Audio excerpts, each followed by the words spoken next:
মাত্র 24টা খরগোশ, তাও আবার শখের বসে আনা। কিন্তু জানেন কি, এই খরগোশগুলো একসময় পরিণত হয় এক জাতীয় দানবে, যা পুরো একটি মহাদেশকে ধ্বংসের মুখে ঠেলে দেয়। আর শুনে অবিশ্বাস্য লাগলেও এই গল্প সত্যি। আর এই গল্প শুরু হয় 1859 সালে এক ইংরেজ জমিদারের হাতেই। 1859 সাল, অস্ট্রেলিয়ার ভিক্টোরিয়া প্রদেশে বসবাস করতেন থমাস অস্টিন নামের এক ইংরেজ জমিদার। ইংল্যান্ডে থাকতে তার শিকারে দারুণ আগ্রহ ছিল, বিশেষ করে খরগোশ শিকার। অস্ট্রেলিয়ায় এসে পুরনো সেই শখ ভুলে যাননি তিনি। তবে নতুন পরিবেশে শিকারের সুযোগ খুব একটা ছিল না, তাই নিজের শখ পূরণ করতে অস্টিন একটি সিদ্ধান্ত নেন ইংল্যান্ড থেকে খরগোশ আনার। সে বছরই তিনি 24টি সাধারণ ইউরোপীয় খরগোশ আমদানি করে তার বিশাল জমিতে ছেড়ে দেন। উদ্দেশ্য ছিল সহজ, এই খরগোশগুলো প্রজনন করবে আর তিনি মাঝে মধ্যে শিকার করে আনন্দ নেবেন। কিন্তু এই ছোট্ট সিদ্ধান্তের পরিণতি যে এতটা ভয়াবহ হতে পারে তা তখন কেউ কল্পনা করতে পারেনি। খরগোশ পৃথিবীর সবচেয়ে দ্রুত বংশবৃদ্ধি করতে সক্ষম স্তন্যপায়ী প্রাণীদের একটি, বিশেষ করে ইউরোপীয় খরগোশ যেগুলো অস্টিন আমদানি করেছিলেন। তাদের বংশবৃদ্ধির হার ছিল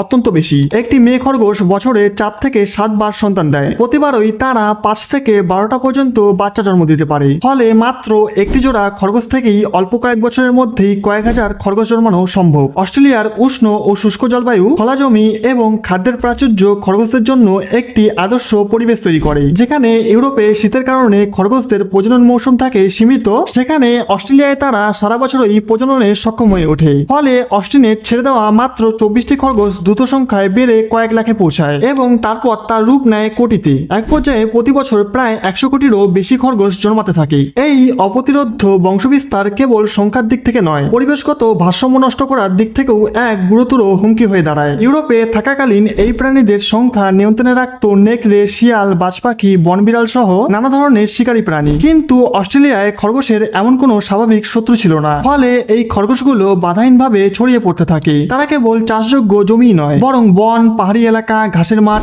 এমনকি মরুভূমিতেও দ্রুত বিস্তার ঘটায়। তারা এমন দূরবর্তী এলাকাতেও পৌঁছে যায় যেখানে তখনও মানুষের বস্তি গড়ে ওঠেনি। এতটাই অভিযোজনে সক্ষম ছিল তারা। শিকারীর অভাবে খরগোশদের সংখ্যা কোনোভাবেই নিয়ন্ত্রণে রাখা যাচ্ছিল না। অল্প কয়েক দশকের মধ্যেই তারা অস্ট্রেলিয়ার বিপুল অংশ দখল করে ফেলে। অস্ট্রেলিয়ায় খরগোশের সংখ্যা যখন নিয়ন্ত্রণের বাইরে চলে যায়, তখন এর সরাসরি প্রভাব পড়তে শুরু করে দেশের কৃষি, বনজ সম্পদ এবং প্রাকৃতিক পরিবেশের উপর। খরগোশেরা তাদের বিশাল সংখ্যায় প্রতিদিন বিপুল পরিমাণে গাছপালা, ঘাস ও ফসল খেয়ে ফেলতে থাকে। বিশেষ করে অল্প বয়সী চারা গাছ ও শিকড় সহ ছোট গাছপালা ছিল তাদের প্রধান টার্গেট। ফলে দেখা দিতে থাকে একের পর এক বিপর্যয়। কৃষিক্ষেত্রে ব্যাপক ক্ষয়ক্ষতি হয়, ফসল ধ্বংস হওয়ার ফলে অনেক কৃষক দেউলিয়া হয়ে পড়েন এবং খাদ্য নিরাপত্তা হুমকির মুখে পড়ে। খরগোশেরা যেভাবে জমির গাছপালা শিকড় থেকে তুলে ফেলে, তাতে মাটি উন্মুক্ত হয়ে পড়ে। এর ফলে বৃষ্টির জলে মাটি ধুয়ে যায় এবং শুরু হয় মারাত্মক মাটির ক্ষয়। স্থানীয় বন্যপ্রাণীদের খাদ্য সংকট শুরু হয়, কারণ খরগোশেরা প্রায় সব উদ্ভিদভোজী সম্পদ দখল করে ফেলে। ফলে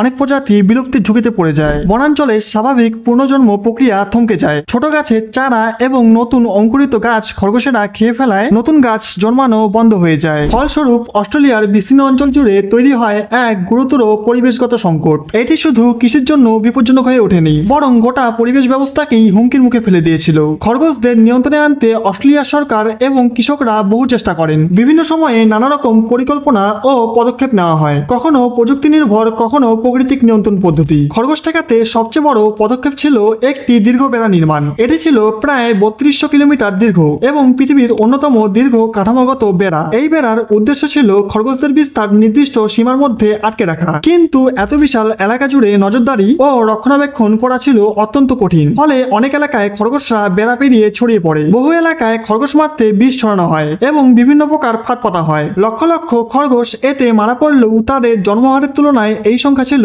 নগণ্য। তাই এই পদ্ধতিগুলো কার্যকর হলেও দীর্ঘমেয়াদে তেমন ফল আনেনি। 1950 সালে খরগোশদের দমনে মিক্সোমাটোসিস নামক একটি ভাইরাস ছড়ানো হয়। শুরুতে এতে বিপুল সংখ্যক খরগোশ মারা যায় এবং এটি ছিল খানিকটা সফল পদক্ষেপ। কিন্তু কয়েক দশকের মধ্যেই খরগোশদের মধ্যে এই ভাইরাসের বিরুদ্ধে প্রাকৃতিক প্রতিরোধ ক্ষমতা গড়ে ওঠে। ফলে এর কার্যকারিতা কমে যায়। এরপর 1995 সালে চালু করা হয় আরেকটি ভাইরাস, ক্যালিসি ভাইরাস। এটিও শুরুতে কার্যকর ছিল, কিন্তু ধীরে ধীরে খরগোশেরা এর বিরুদ্ধে প্রতিরোধ ক্ষমতা অর্জন করতে শুরু করে। ফলে এসব চেষ্টার পরেও খরগোশের অনিয়ন্ত্রিত বিস্তার পুরোপুরি থামানো যায়নি। খরচ হয়েছে লাখ লাখ ডলার, বিনিময়ে মিলেছে সাময়িক স্বস্তি, কিন্তু স্থায়ী সমাধান নয়। এই যুদ্ধে সরকার যেন এক দানবের বিরুদ্ধে হেরে যাওয়া সৈনিক। যে প্রাণীটিকে একসময় শুধু শিকারের জন্য আনা হয়েছিল, সেটাই পরিণত হয়েছে এক জাতীয় দুর্যোগে। 1859 সালে মাত্র 24টি খরগোশ দিয়ে যে সমস্যা শুরু হয়েছিল তা আজও অস্ট্রেলিয়াকে ভোগাচ্ছে। 2025 সালেও দেশের বিভিন্ন অঞ্চলে লক্ষ লক্ষ বন্য খরগোশ ঘুরে বেড়াচ্ছে।